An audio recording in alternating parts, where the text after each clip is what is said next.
तो ये मूवी शुरू होती है न्यूयॉर्क सिटी से, जहाँ हम हेक्टर नाम के एक मैजिशियन को देखते हैं। हेक्टर एक बहुत ही टैलेंटेड मैजिशियन है, लेकिन फिलहाल उसकी लाइफ स्ट्रगल से भरी हुई है। एक एक करके वो कई टैलेंट शो में ट्राई करता है, लेकिन हर बार उसे रिजेक्शन ही फेस करनी पड़ती है और वो समझ जाता है कि अब उसे कुछ अलग करना होगा। फिर एक दिन वो एक पेट स्टोर के सामने आता है, जहाँ कुछ एक्सोटिक एनिमल्स रखे हुए हैं, और उसके ओनर से कहता है कि मैं भी एक स्पेशल एनिमल खरीदना चाहता हूँ ताकि मैजिक एक्ट में उसका यूज कर सकूँ। तभी उसे किसी के गाने की आवाज आती है और जाकर देखने पर पता चलता है कि ये तो एक छोटा सा क्रोकोडाइल है। हेक्टर उसे गाता देखकर बहुत हैरान होता है और देखता है कि उसके केज पर लाइल लिखा हुआ है। वो खुद भी एक ऐसा ही स्पेशल एनिमल चाहता था, इसीलिए उसे खरीद कर अपने घर ले आता है। और हम देखते हैं कि लाइल भी बाहर की दुनिया देखकर बहुत एक्साइटेड है। आगे हेक्टर उसे अपने साथ गाना गाने को बोलता है, लेकिन देखता है कि लाइल शायद कंफर्टेबल नहीं फील कर रहा। वो उसे अपना एक मफलर देता है और तभी अचानक लाइल फिर से गाने लगता है। हेक्टर की खुशी का कोई ठिकाना नहीं होता, क्योंकि वो जानता है कि लोग एक सिंगिंग क्रोकोडाइल को बहुत पसंद करने वाले हैं और वही है जो शायद उसकी सोई हुई किस्मत को फिर से जगा देगा। यही सोचकर वो एक थिएटर में जाता है ताकि वहाँ अपने लिए एक शो बुक कर सके और पैसे के बदले ओनर के पास अपना घर गिरवी रख देता है। आगे हम उसे और लाइल को अपनी रिहर्सल करते हुए देखते हैं, जहाँ लाइल अब पहले से बड़ा हो चुका है और फिर जल्दी ही उनके शो वाला दिन आ जाता है। हेक्टर और लाइल स्टेज पर जाने को तैयार हो जाते हैं और देखते हैं कि पूरा थिएटर हाउसफुल हुआ पड़ा है, लेकिन लाइल इतने सारे लोगों को देखकर नर्वस हो जाता है और हेक्टर के लाख कोशिश करने पर भी वो अपनी परफॉर्मेंस नहीं दे पाता। लोग ये देखकर उनका खूब मजाक उड़ाते हैं और थिएटर का ओनर पर्दे को नीचे गिरा देता है। हेक्टर को अपना घर छोड़ना पड़ता है और वो लाइल को एक हेडफोन देकर वहीं छुपने को बोलता है और कहता है कि एक दिन मैं तुम्हें लेने जरूर आऊंगा। लाइल को कुछ समझ नहीं आता, लेकिन इसके अलावा उसके पास और कोई ऑप्शन नहीं था। आगे का सीन कुछ टाइम बाद का है, जहाँ प्रिम फैमिली उस घर में मूव होने आती है और इनका एक जोश नाम का बेटा भी है। जोश इतनी बड़ी सिटी में पहली बार रहने आया है और उसे लगता है कि वो शायद यहाँ सरवाइव नहीं कर पाएगा। फिर वो अपने पड़ोसी मिस्टर ग्रम से मिलते हैं, जो एक नंबर का सन के आदमी है, और उन्हें वार्न करता है कि मुझे और मेरी कैट को कोई प्रॉब्लम नहीं होनी चाहिए, वरना मैं तुम्हें यहाँ नहीं रहने दूंगा। घर देखकर वो सब बहुत खुश होते हैं, लेकिन उन्हें जरा भी खबर नहीं थी कि एटिक पर एक क्रोकोडाइल भी रहता है। उस रात जोश को एटिक से कुछ आवाज आती है और ऊपर जाकर वो देखता है कि वहाँ एक क्रोकोडाइल का स्टैचू रखा हुआ है, जिसके साथ एक लेटर भी है जिसमें लिखा है कि ये मेरा क्रोकोडाइल लाइल है और प्लीज इसका अच्छे से ध्यान रखना। उसे एक खिलौना समझकर जोश वहाँ से चला जाता है और उसके जाते ही लाइल चैन की सांस लेता है। अगली सुबह जोश अपने स्कूल के लिए निकलता है और सिटी की भागदौड़ देखकर उसे बहुत घबराहट होती है। उसकी मॉम किसी तरह उसे स्कूल तक लाती है, जहाँ जाने में कुछ स्टूडेंट से उसकी बहस हो जाती है और हम देखते हैं कि वो खुद को बहुत अकेला फील कर रहा है। रात को वो नए दोस्त बनाने का तरीका ढूंढता है और अचानक वहाँ ग्रम की कैट आ जाती है, जिसे जोश पकड़कर अपने पास बिठा लेता है। इस बार एटिक से उसे गाने की आवाज आती है और जाकर पता चलता है कि क्रोकोडाइल का केस खाली पड़ा हुआ है। ग्रम की कैट भी अचानक से अग्रेसिव हो जाती है और पलटने पर वो देखता है कि सामने एक जीता जागता क्रोकोडाइल खड़ा है। कैट लाइल पर अटैक करने जाती है और इसी चक्कर में लाइल गलती से उसे निगल जाता है। फिर वो डर कर वहाँ से बाहर भागने लगता है, क्योंकि हेक्टर के अलावा वो अभी तक किसी इंसान से नहीं मिला था और जोश भी क्यूरियस होकर उसका पीछा करने लगता है। भागते हुए वो एक सुनसान सी जगह पर आते हैं, जहाँ एक होमलेस आदमी जोश को लूटने वाला था और लाइल ये देखकर जोश की हेल्प करने आता है। वो उस आदमी को डराकर वहाँ से भगा देता है और ग्रम की कैट भी उसके पेट से बाहर निकल आती है। लाइल को इससे बहुत एम्बेरसमेंट होती है और वो वहाँ से भागने की सोचता है, लेकिन जोश उसे ये कहकर रोक लेता है कि तुम्हें मुझे वापस जाने का रास्ता दिखाना होगा। अगली सुबह जोश के डैड बाहर कचरा फेंकने जाते हैं, जहाँ एक बार फिर उनकी बहस ग्रम से हो जाती है और ग्रम उन्हें धमकी देने लगता है। इधर जोश और लाइल के बीच दोस्ती हो गई थी और इससे उसका कॉन्फिडेंस भी पहले से काफी बढ़ गया था। अब वो स्कूल भी लाइल के दिखाए रास्ते से जाता है। भीड़ भाड़ से भी अब उसे कोई डर नहीं लगता और उसकी मॉम भी हैरान होती है कि आखिर इतना बदलाव उसमें कहां से आ गया। स्कूल में वो ट्रूडी नाम की एक लड़की से मिलता है, जिसे वो काफी टाइम से फॉलो कर रहा था और फाइनली उन दोनों के बीच दोस्ती हो जाती है। उधर उसकी मॉम को लगता है कि शायद वो जोश को टाइम नहीं दे पा रही और इसीलिए वो खुद को अकेला फील करता है, लेकिन वो ये नहीं जानती थी कि जोश को अपने लिए एक बेस्ट फ्रेंड मिल चुका है। इसके बाद हम देखते हैं कि लाइल और जोश मिलकर डस्टबिन में से खाना कलेक्ट करते हैं, जहाँ ग्रम की वो कैट भी उनके साथ है। और फिर अपनी बिल्डिंग की छत पर उनकी पार्टी होने लगती है, जहाँ जोश लाइल को बताता है कि मिसिस प्रिम असल में उसकी स्टेप मॉम है और उसकी असली मॉम तो बचपन में ही चल बसी थी। अब लाइल इमोशनल होकर एक गाना गाने लगता है और ये देखकर जोश को बहुत हैरानी होती है, क्योंकि वो लाइल की इस स्किल के बारे में कुछ नहीं जानता था। और इसी तरह उन दोनों का रिलेशन और स्ट्रॉन्ग हो जाता है। यही ज्यादा खाने से कैट की तबीयत खराब हो जाती है और ग्रम को लगता है कि ये जरूर प्रिम फैमिली का काम है। सुबह जोश की मोम उसे ढूंढते हुए एटिक तक आती है और उन्हें लगता है कि क्रोकोडाइल जोश को खाने की कोशिश कर रहा है। डर कर वो जोश को वहाँ से नीचे ले जाने लगती है और लाइल को समझ नहीं आता कि अब उसे क्या करना चाहिए। वो खिड़की से किसी तरह नीचे आता है और गाने के थ्रू कहता है कि जोश को मुझसे कोई खतरा नहीं है। जोश भी अपनी मॉम को समझाता है कि लाइल एक इंटेलिजेंट एनिमल है जो सिर्फ गाने के थ्रू बात करता है और वो भी मेरी तरह बहुत अकेला था, लेकिन अब हम दोनों बेस्ट फ्रेंड बन चुके हैं। उसकी मॉम भी ये बात समझ जाती है, लेकिन ह्यूमन नेचर के कारण वो अभी भी उस क्रोकोडाइल से बहुत डरी हुई थी। आगे हम लाइल और उसकी मॉम के कुछ अमेजिंग मोमेंट्स देखते हैं, जहाँ वो पहले तो लाइल के साथ बिल्कुल कंफर्टेबल नहीं थी, लेकिन लाइल अपनी स्टाइल और सिंगिंग से उन्हें इम्प्रेस कर लेता है और साथ ही घर के कामों में भी उनकी मदद करने लगता है। जोश भी ये देखकर बहुत खुश होता है कि फाइनली उसकी मॉम भी लाइल को पसंद करने लगी है और इसी तरह वो तीनों खूब एंजॉय करते हैं।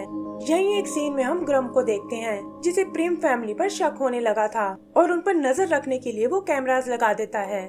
उधर जोश की मोमो पहले से ज्यादा खुश रहने लगी थी और उसके डैड को लगता है कि शायद उसे कोई और मिल गया है। उसकी वाइफ इस गलत फहमी को खत्म करना चाहती थी, इसीलिए वो उन्हें लेकर जोश के पास आती है और कहती है कि अब इन्हें सच बताने का टाइम आ गया है। ठीक उसी वक्त बाथरूम से लाइल बाहर आता है और उसे देखकर तो उसके डैड की हालत खराब हो जाती है। वो उन सबको घर से बाहर ले जाने लगते हैं, लेकिन तभी वहाँ पर हेक्टर आ जाता है, जो कॉन्ट्रैक्ट के हिसाब से साल में 15 दिन इस घर में रह सकता था।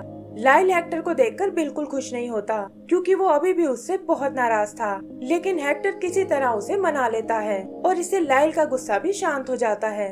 हेक्टर और लाइल एटिक में बहुत शोर मचाते हैं, जिसकी आवाज नीचे ग्रम भी सुन लेता है और कहता है कि अब इन्हें बाहर निकालने का टाइम आ गया है।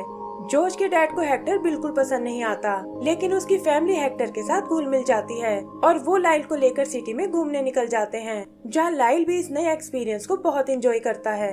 लेकिन जोश के डैड को तो अभी भी लाइल बिल्कुल पसंद नहीं था और इसके लिए लाइल एक आइडिया निकालता है। वो जानता था कि जोश के डैड एक टाइम पर रेसलर रह चुके हैं और इसीलिए वो उनकी पुरानी ड्रेस लेकर आता है और फिर रेसलिंग के लिए उन्हें चैलेंज करता है। पहले तो वो उनकी खूब पिटाई करता है, लेकिन फिर जानबूझकर मैच को हार जाता है, जिससे जोश के डैड भी बहुत खुश होते हैं और वो भी लाइल को पसंद करने लगते हैं। आगे हेक्टर उन्हें कुछ मैजिक ट्रिक्स दिखाता है और फिर जैसे ही वो गाना गाने लगता है, लाइल भी आकर उसे ज्वाइन कर लेता है। हेक्टर ये देखकर एक बार फिर लाइल से कहता है कि हमें मिलकर एक शो करना चाहिए और लाइल भी थोड़ा झिझकने के बाद एग्री हो जाता है। वो दोनों अपनी परफॉर्मेंस की प्रैक्टिस करते हैं, लेकिन जोश कहता है कि उन्हें जबरदस्ती लाइल से ये नहीं करवाना चाहिए, पर हेक्टर उसकी एक नहीं सुनता और लाइल को लेकर शो के लिए निकल जाता है। लेकिन रात को पता चलता है कि लाइल इस बार भी परफॉर्म नहीं कर पाया और इसी बात से वो बहुत उदास है। तब जोश उसे समझाता है कि तुम्हारे गाने या ना गाने से मुझे कोई फर्क नहीं पड़ता और तुम जैसे भी हो मेरे बेस्ट फ्रेंड हो। वहीं हेक्टर लाइल से कहता है कि अब तो मुझे कुछ लोन्स ही लेने पड़ेंगे और लाइल ये सुनकर उदास हो जाता है कि शायद ये सब उसी की गलती है। आगे हम जोश के डैड को देखते हैं, जिन्हें ग्रम ने अपने घर मीटिंग पर बुलाया है और वहाँ उनकी वाइफ के अलावा सोसाइटी के और भी मेंबर्स मौजूद हैं। वहाँ ग्रम सबसे कहता है कि ये फैमिली बिल्डिंग में रहने के बिल्कुल लायक नहीं है, क्योंकि इनकी वजह से सभी को बहुत डिस्टरबेंस होती है और मुझे तो ये भी शक है कि इन्होंने घर में किसी को छुपाया हुआ है। तभी अचानक से हेक्टर वहाँ आता है, जो ग्रम का पुराना पड़ोसी था और समझ जाता है कि ग्रम जोश की फैमिली को तंग कर रहा है। वो सभी को ग्रम की असलियत बताता है कि कैसे उसने बिना परमिशन के बिल्डिंग में कैमरास लगाए हुए हैं, जिससे वो सभी की प्राइवेसी खतरे में डाल रहा है। और ये सुनकर ग्रम उस मीटिंग को कैंसिल कर देता है। सभी लोग वहाँ से वापस जाने लगते हैं, लेकिन ग्रम हेक्टर को रोक लेता है और कहता है कि मेरे पास तुम्हारे लिए एक फायदे का सौदा है। फिर हम हेक्टर को घर आते हुए देखते हैं, जहाँ आते ही वो बहाना करके एटिक में चला जाता है, लेकिन लाइल को उसका बिहेवियर थोड़ा अजीब लगता है और तभी वो देखते हैं कि घर के बाहर एनिमल कंट्रोल वाले आए हैं। वो लोग लाइल को एक अलमीरा में छुपा देते हैं और जोश भागकर हेक्टर को बुलाने जाता है, लेकिन देखता है कि वो वहाँ पर कहीं नहीं है। इधर ऑफिसर लाइल को पकड़ लेते हैं और जोश उसे गाना गाने को कहता है ताकि प्रूव कर सके कि वो एक इंटेलिजेंट एनिमल है, लेकिन लाइल डर के मारे ऐसा नहीं कर पाता और ऑफिसर्स पकड़कर उसे जू में ले जाते हैं। जू में बाकी एनिमल्स उसे देखकर बहुत हैरान होते हैं, लेकिन लाइल उनकी कोई परवाह नहीं करता और तभी वो देखता है कि जोश वहाँ उससे मिलने आया है। जोश उसे बाहर निकालने का प्रॉमिस करता है, लेकिन उसके पेरेंट्स उसे समझाते हैं कि आखिर लाइल भी एक क्रोकोडाइल ही है और शायद जू में रहना उसके लिए ज्यादा बेहतर होगा। इस पर जोश कहता है कि मेरा सारा कॉन्फिडेंस उसी की वजह से है और मैं उसे इस तरह यहाँ नहीं छोड़ सकता। ये बोलते बोलते वो बेहोश हो जाता है और बाद में पता चलता है कि उसे एक पैनिक अटैक आया था। आगे हम हेक्टर को देखते हैं जो ढेर सारे पैसों के साथ सिटी से बाहर जा रहा है और समझ आता है कि ग्रम के लालच में आकर उसी ने लाइल को पकड़वाया था। फिर वो लाइल के साथ बिताए उन पलों को याद करता है और उसे रियलाइज होता है कि लाइल उसे कितना प्यार करता था। लाइल और जोश का भी कुछ ऐसा ही हाल था और वो दोनों एक दूसरे को बहुत मिस कर रहे थे। जोश रात को बाहर कचरा डालने जाता है और देखता है कि वहाँ सामने हेक्टर खड़ा है। उसे उस पर बहुत गुस्सा आता है कि तुम्हें लाइल के साथ ऐसा नहीं करना चाहिए था और इस पर हेक्टर कहता है कि मुझे भी अपनी गलती का एहसास हो चुका है और अब मैं लाइल को जू से आजाद कराने वाला हूँ। वो जोश को भी अपनी मदद करने को बोलता है और कहता है कि मैं 4 बजे जू में तुम्हारा वेट करूँगा। हेक्टर सही टाइम पर जू तक पहुँच जाता है, लेकिन देखता है कि जोश वहाँ कहीं नहीं है। फिर वो गार्ड का ध्यान भटकाता है और उसे बेवकूफ बनाकर लाइल के पिंजरे तक पहुंच जाता है। वहाँ दूसरे क्रोकोडाइल उस पर अटैक करने आते हैं और तभी वो देखता है कि जोश भी अंदर पहुंच चुका है। वो उसे अपनी हेल्प करने को बोलता है, लेकिन जोश कहता है कि मदद तो तुम्हें लाइल से मांगनी चाहिए क्योंकि वही है जो तुम्हें माफ कर सकता है। हेक्टर लाइल से अपने किए की माफी मांगता है, पर लाइल उस पर कोई ध्यान नहीं देता और तब जोश उसे समझाता है कि हेक्टर को अपनी गलती का एहसास हो गया है और हम दोनों यहाँ तुम्हें बाहर निकालने आए हैं। लाइल ये सुनकर मान जाता है और वो तीनों किसी तरह वहाँ से बाहर निकल आते हैं, लेकिन देखते हैं कि बाहर पुलिस ने उन्हें घेर लिया है। जोश कहता है कि हमें लाइल के टैलेंट को दुनिया के सामने लाना होगा ताकि वो उसकी अच्छाई पर यकीन कर सके और तभी उसे एक टैलेंट शो की बस दिखाई देती है जिसका आज फाइनल राउंड होने वाला है और हेक्टर भी उसका प्लान समझ जाता है। फिर वो मैजिक से पुलिस का ध्यान भटकाता है और लाइल और जोश भागते हुए एक बाइक के पास आते हैं जो असल में हेक्टर की ही थी। लाइल बाइक चलाने में उसकी हेल्प करता है और जल्दी ही वो उस टैलेंट शो तक पहुंच जाते हैं जहां उनकी बाइक क्रैश हो जाती है और जोश लाइल को लेकर बैक स्टेज की ओर चला जाता है। यही एक सीन में हम उसके पेरेंट्स को देखते हैं जिन्हें जोश के गायब हो जाने का पता चल जाता है और वो एक ट्रैकिंग ऐप से उसे ट्रैक करने लगते हैं। उधर जोश अपनी फ्रेंड ट्रूडी को कॉल करता है जो आज के शो में हिस्सा लेने आई है और उसे बताता है कि मैं लाइल के टैलेंट को दुनिया के सामने लाना चाहता हूँ। ट्रूडी उसकी हेल्प करने को तैयार हो जाती है और वो लाइल को लेकर स्टेज के पास पहुँच जाते हैं।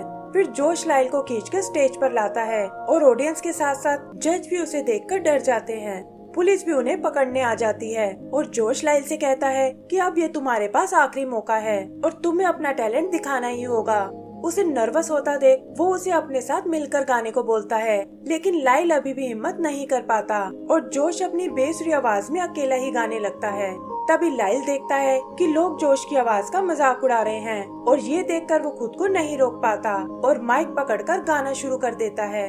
लोगों को उससे ऐसी परफॉर्मेंस की बिल्कुल उम्मीद नहीं थी और जल्दी ही वो सब उसके फैन हो जाते हैं। सिटी के बाकी लोग भी उसकी परफॉर्मेंस देखकर बहुत इम्प्रेस होते हैं और हेक्टर का सपना भी फाइनली पूरा हो जाता है। आगे का सीन 1 महीने बाद का है जहाँ ग्रम्प ने प्रिम फैमिली पर केस कर दिया है कि वो एक खतरनाक एनिमल को घर में नहीं रख सकते। तभी हेक्टर वहाँ एक डॉक्यूमेंट लेकर आता है जिसमें लिखा है कि उसकी नानी इस प्रॉपर्टी की असली मालिक थी और उन्होंने ही सिटी के जू को भी बनवाया था। इसीलिए गवर्नमेंट ने इस घर में किसी भी एक्सोटिक एनिमल को रखने की स्पेशल परमिशन दी थी। जज ये देखकर फैसला लाइल के हक में करता है और ग्रम्प चाहकर भी उनका कुछ नहीं बिगाड़ पाता। इस जीत की खुशी में जोश की फैमिली लाइल को एक वेकेशन पर ले जाती है और तभी वहाँ जोश की फ्रेंड ट्रूडी आती है जिसके पास एक रैटल स्नेक है। हेक्टर देखता है कि ये स्नेक तो मुंह से बीट बॉक्सिंग कर रहा है, जिसे देखकर उसे एक और आइडिया आता है और इसी के साथ हमारी ये मूवी खत्म हो जाती है। तो दोस्तों, अगर आपको ये मूवी पसंद आई हो तो प्लीज हमें लाइक एंड सब्सक्राइब करना ना भूलें। Thank you.